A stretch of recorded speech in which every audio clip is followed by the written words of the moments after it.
Hi everybody!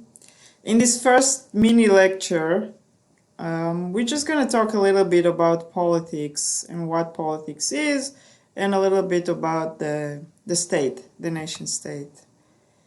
And so, the first thing that we need to ask ourselves is, what is politics, right? Laswell said back in 1936 that politics is about who gets what, when, and how. So basically, if you think about it this way, and I think this quote is still very much relevant, politics is about the distribution of goods, any kind of goods. It could be money, it could be economic goods, but also defense, services like education, healthcare, anything that could be distributed among people. And because of that, politics is constant and it cannot be avoided. Every society, the United States, France, your hometown, every community, every society has competing interests and a set of values and principles that guide action. But we also almost always have scarce resources. There's only so much of tax money that we can spend around, or only so many people that can contribute to the national or community effort. And so this is where politics come in.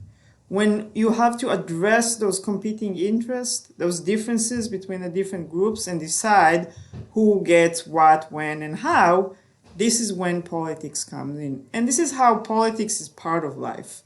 You can like it or dislike it, but you can't really avoid it.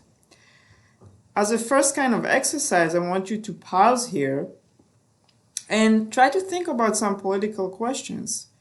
What are political questions that you can come up with? Think about those. Maybe draw a few down on a page, and on Wednesday in our class meeting we can talk about some of those possible questions. So one very important unit in all of this is the state, and there are different ways to understand what a state is. Now, this is where we can think about US states, but if we think about globally, if you think about the concept globally, we will refer to countries. But the US states are also states in that they enjoy some level of sovereignty and power. But countries, globally, nation states, usually they govern with using sovereignty. And sovereignty is the ultimate power for decision making over a territory.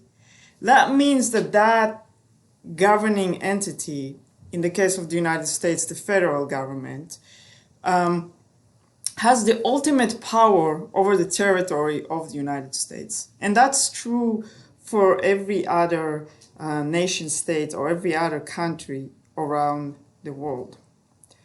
Now, sovereign entities, those states, have a territory, and in that territory there is a population, and they also have a government. There is some sort of an organizing principle. It could be a democracy, it could be an authoritarian government, it could be different types of democracies, and we'll talk about all of those different things throughout the semester.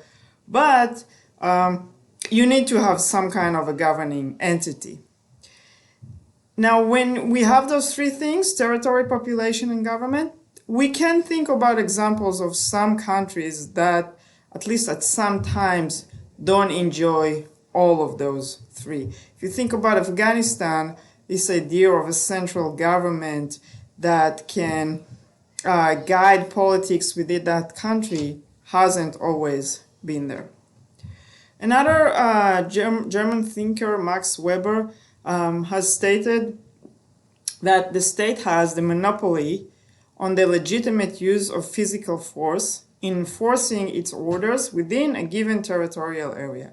That's another way to understand sovereignty.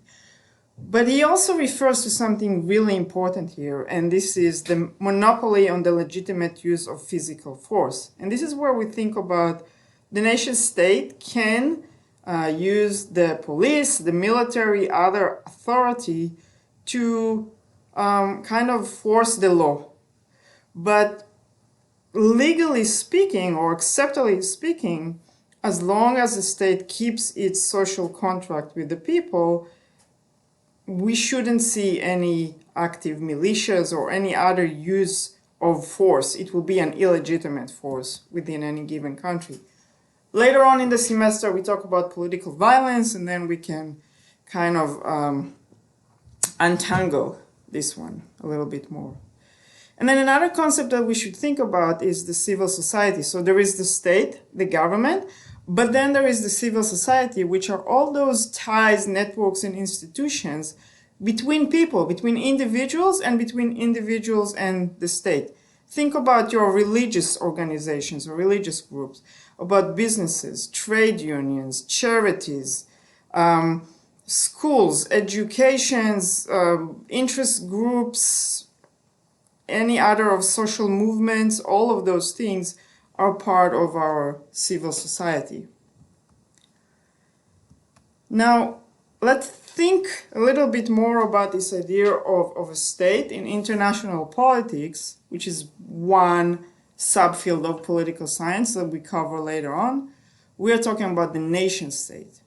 And the nation state has two words in it, the nation and a state. We talked about what the state is.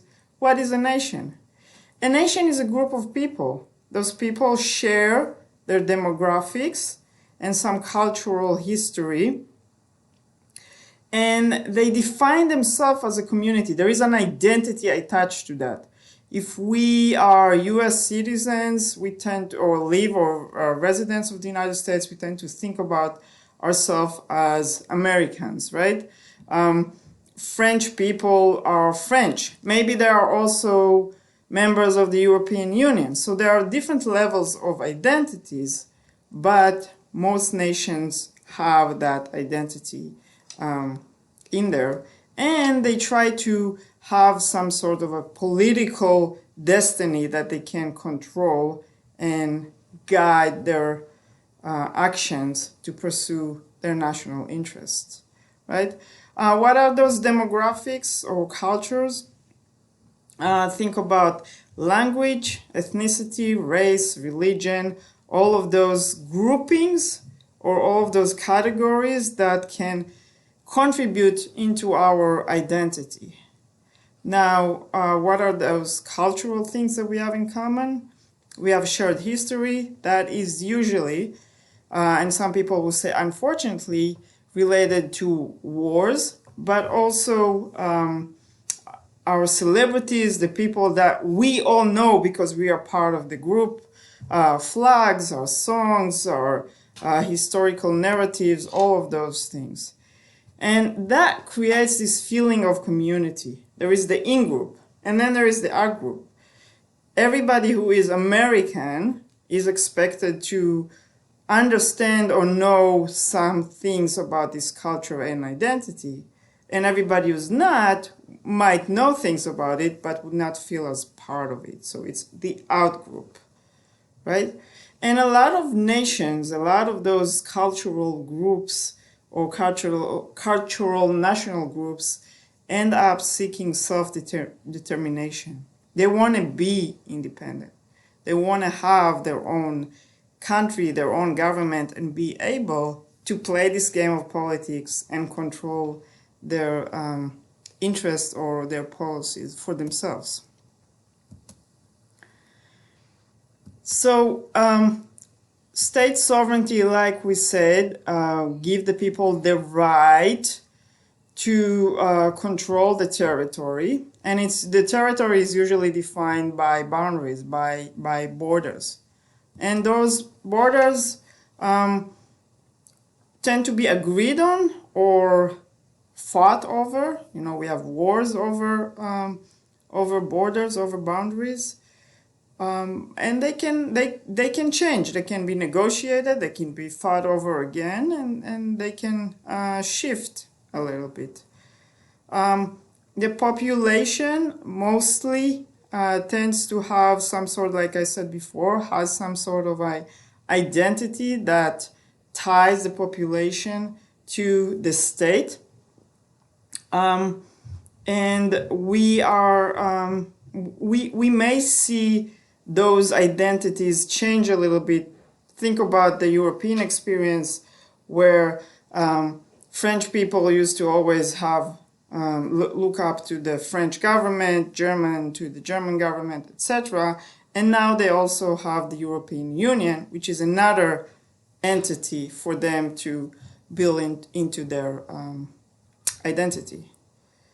Right? And then, like we said at the beginning, there is some sort of an internal organization. There is a structure, there is a government, there is some sort of a security apparatus to help organize the people. Nation states globally also have diplomatic recognition, so other countries and other international entities recognize the nation state. And we also have domestic support, so the people want or agreed to be governed by the government of that state. Otherwise, we end up with a revolution. Now, more things that we will learn about in the coming weeks are major types of government or types of regimes. We have democratic governments, different kinds of them, but there are also authoritarian governments, and we're gonna go and kind of mention and learn a little bit about all of those. And then there are all the isms, all the ideologies, liberalism, conservatism, the economic approaches, protectionism versus globalism, etc., etc. So as we progress in the semester, we will address those things, as well as think a little bit more about power and politics and the different components of a government and the civil society. I'll see you Wednesday in class, and we can discuss these things more.